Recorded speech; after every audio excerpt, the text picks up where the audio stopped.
नमस्कार, आप सभी का रमेश सुरेल यूट्यूब चैनल पर बहुत हार्दिक स्वागत है। बिहार प्राथमिक शिक्षक भर्ती में बीएड शामिल को लेकर पटना हाईकोर्ट डबल बेंच में एक याचिका लगी। उस याचिका में बिहार सरकार और बीएड अभ्यर्थी दोनों एक तरफ नजर आए। उसके बावजूद भी उस याचिका में पटना हाईकोर्ट डबल बेंच मुख्य न्यायाधीश ने क्या फैसला दिया, इस बात को लेकर चर्चा करूंगा। इसी के साथ वो मामला सुप्रीम कोर्ट भी पहुंच गया, उस पर भी आने वाली वीडियो में जल्द ही चर्चा करूंगा। आप चैनल को सब्सक्राइब करे रखें।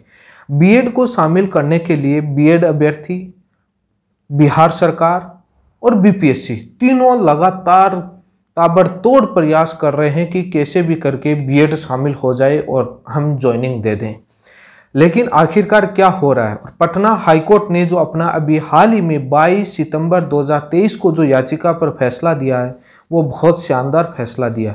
वो फैसला सभी राज्यों के लिए इतना बेनिफिट है, भले ही उस याचिका के खिलाफ, उस फैसले के खिलाफ बिहार सरकार सुप्रीम कोर्ट पहुंच गई। उस मामले को लेकर भी जल्द चर्चा करूंगा आने वाले वीडियो में। लेकिन पटना हाईकोर्ट ने कौन सी याचिकाओं पर क्या फैसला दिया है, इस बात पर चर्चा कर लेते हैं। वहां पर कौन कौन से फैसले रखे गए, बिहार सरकार ने क्या आर्गुमेंट किए और बीएड अभ्यर्थियों ने क्या आर्गुमेंट किए और कोर्ट ने क्या आदेश पारित किया, इन तमाम बातों पर चर्चा करते हैं। पटना हाईकोर्ट में डबल बेंच में जस्टिस मुख्य न्यायाधीश जी की बेंच में केस लगा, सुनवाई हुई। 22 सितंबर 2023 को इस मामले पर फैसला हुआ सुनवाई करते हुए।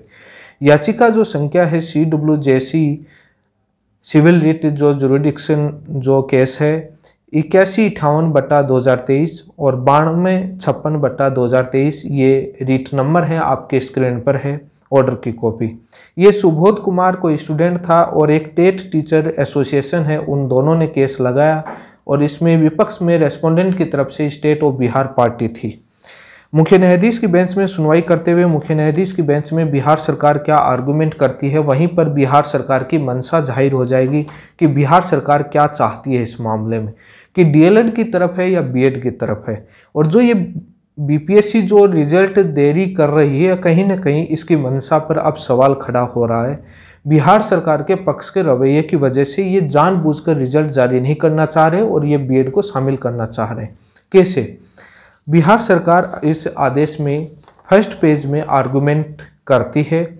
बिहार सरकार ने एप्लीकेशन फाइल की इंटरवेन करके और उसमें कोर्ट को बताया कि हमारे पास सुप्रीम कोर्ट के 3 आदेश होने की वजह से हम इसमें अनिश्चित हैं, इसलिए हम क्लियरिटी चाहते हैं, क्लियर चाहते हैं, स्पष्टता चाहते हैं कि हम किस आदेश को माने, किस आदेश को नहीं माने, हमारे समझ से बाहर है। ये बिहार सरकार अपने एप्लीकेशन के थ्रू एक एप्लीकेशन लगाती है। उसके बाद ये पैराग्राफ नंबर 1 जजमेंट में है, आप स्वयं पढ़ सकते हैं, आपके समझ में आ जाएगा।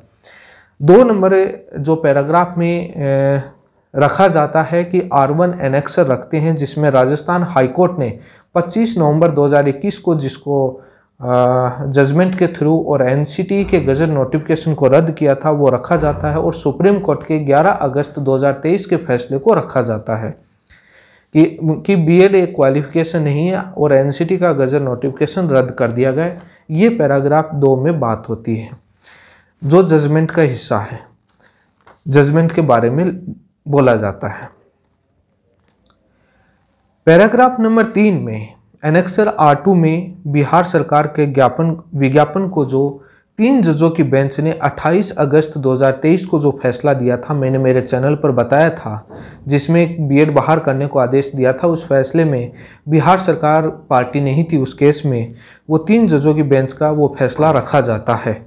उसके बाद क्या होता है कि पैराग्राफ नंबर 4 में छत्तीसगढ़ के हाईकोर्ट ने जो बीएड बाहर करने को जो आदेश दिया, उसके बाद वो मामला सुप्रीम कोर्ट पहुंच गया। सुप्रीम कोर्ट ने उस मामले पर अंतरिम रिलीफ दी थी, जो शायद 29 अगस्त को दी थी। 29 अगस्त को जो अंतरिम रिलीफ दी थी सुप्रीम कोर्ट ने छत्तीसगढ़ मामले में, वो रखा जाता है। उस छत्तीसगढ़ के मामले को लेकर मैंने कई बार वीडियो बनाया। मैंने बताया था कि हाईकोर्ट पर छोड़ा और हाईकोर्ट को लॉ और मेरिट के बेसिस पर तय करने को बोला। ये एक अंतरिम रिलीफ लेके आए, सभी को मालूम। आज छत्तीसगढ़ वालों को भी इसके आदेश की आपको पता लग जाएगा कि सुप्रीम कोर्ट ने जो अंतरिम रिलीफ दी थी उसकी कितनी वैल्यू है और हाईकोर्ट पर क्यों छोड़ा था, ये जो हाईकोर्ट के जो डबल बेंच का जो पटना हाईकोर्ट का जो फैसला है वो अपने आप कई राज्यों के मामले को क्लियर कर देगा। जो इससे छत्तीसगढ़ के सुप्रीम कोर्ट के ऑर्डर को लेकर जो बीएड में बड़ी खुशी की लहर है वो यहाँ पर पूरी तय होती हुई नजर आ रही है।